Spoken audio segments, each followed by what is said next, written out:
আমি আনন্দিত ব্যক্তিগতভাবে, দেশবাসীও আনন্দিত। দেশবাসী আনন্দের সঙ্গে ভোট দিয়েছে, বিএনপিকে জয়যুক্ত করেছে। শহীদ রাষ্ট্রপতি জিয়া রহমান, বেগম খালেদা জিয়ার দেশপ্রেম এবং আমাদের তারেক রহমানের দেশপ্রেমের উদ্বুদ্ধ হয়ে এই রায়টা, ঐতিহাসিক রায়টা হয়েছে। এবং আমি আশা করছি যে আমাদের ভবিষ্যৎ প্রধানমন্ত্রী ইনশাআল্লাহ ভালো। রুচি ঝালমুড়ি ওয়াসাবি ছাজে পাগল হয়ে যাবি। আমার ভালো লাগছে এই কারণে যে আমি প্রেসিডেন্ট জিয়া রহমানের সঙ্গে রাজনীতি করেছি, শুরু করেছিলাম। তারপর দেশনেত্রী খালেদা জিয়ার সাথে লালিত হয়েছি রাজনীতিতে। তার পরবর্তী প্রজন্মের সঙ্গে আমি রাজনীতি করছি। আজকে আমাদের chairman, party chairman Tarique Rahman Saheb প্রধানমন্ত্রী যাচ্ছেন ইনশাআল্লাহ। তার সঙ্গে রাজনীতি করতে পারছি, এটা একটা আমার জন্য বিশাল বড় পাওনা।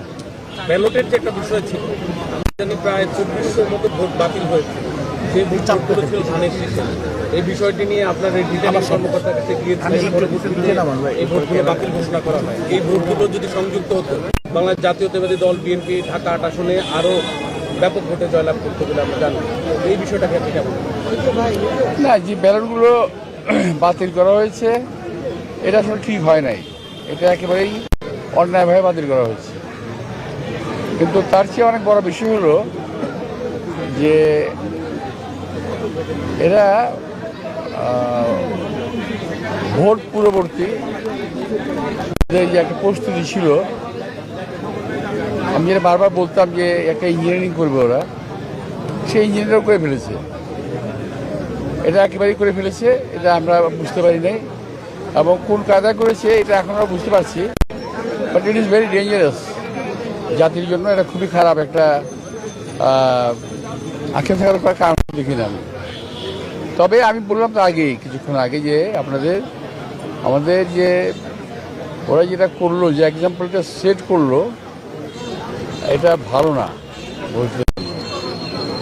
যেটা ওরা, আমি যেটা বললাম যে ইঞ্জিনিয়ারিং করেছে, এটা খুবই ডেঞ্জারাস।